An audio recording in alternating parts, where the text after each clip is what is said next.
Hi viewers, welcome to grammar English grammar தமிழில். இன்றைக்கி நம்ம டிஎன் டெட் பேப்பர் 2 இங்கிலீஷ் இதில் 8th ஸ்டாண்டர்டில் லெட்டர் ரைட்டிங்கை எப்படி எழுதலாம் அப்படின்னு ஒரு ஃபார்மேட் இருக்குது. இதில் ஒரு 3 ஹெட்டிங்கை கேள்வியாக நிறைய கொஸ்டின் பேப்பரில் கேட்டிருக்காங்க. அதை தான் இப்போ நம்ம பார்க்க போகிறோம். எப்படி கொஸ்டின் பேப்பரில் கேள்வி வருது அப்படின்னு பார்த்தோம்னாக்கா, சால்யூட்டேஷன்னா என்ன அப்படின்னு கேட்குறாங்க.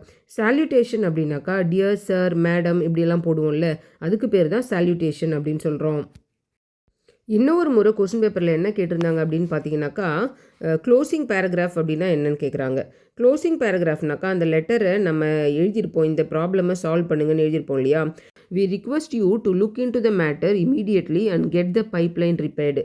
இந்த லெட்டரை நம்ம பைப்லைன் ரிப்பேர் பண்ணணுன்றதுக்காக எழுதியிருக்கிறோம். அதுக்காக அவங்கள்ட்ட நம்ம சொல்கிறோம், நீங்கள் இமீடியட்டாக ஆக்ஷன் எடுக்கணும் அப்படின்னு சொல்கிறோம். அந்த மாதிரி நம்ம எழுதுறது தான் க்ளோசிங் பேராகிராஃப் அப்படின்னு சொல்லுவோம். இன்னொரு கொஸ்டின் பேப்பரில் என்ன கேட்டிருந்தாங்கன்னா, காம்ப்ளிமெண்ட்ரி க்ளோஸ் அப்படின்னா என்ன அப்படின்னு கேட்டிருக்கிறாங்க. காம்ப்ளிமெண்ட்ரி க்ளோஸ் அப்படின்னாக்கா நம்ம தேங்க்யூ அப்படின்னு போடுவோம் இல்லையா, லெட்டரெல்லாம் எழுதி முடிச்சுட்டு, அதுதான் காம்ப்ளிமெண்ட்ரி க்ளோஸ் அப்படின்னு சொல்கிறோம்.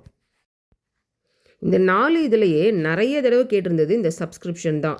சப்ஸ்கிரிப்ஷன் அப்படின்றது yours sincerely, yours faithfully, yours truly அப்படின்லாம் போடுவோம்ல, அதை தான் நம்ம சப்ஸ்கிரிப்ஷன் அப்படின்னு சொல்கிறோம். இந்த 4 இதில் நிறைய தடவை நிறைய கொஸ்டின் பேப்பர்ஸில் இந்த 4 கேள்விலையுமே ஏதாவது ஒன்று கண்டிப்பாக வருது லெட்டர் ரைட்டிங்லேருந்து. இந்த வீடியோ உங்களுக்கு பிடிச்சிருந்தா லைக் பண்ணுங்கள், ஷேர் பண்ணுங்கள்.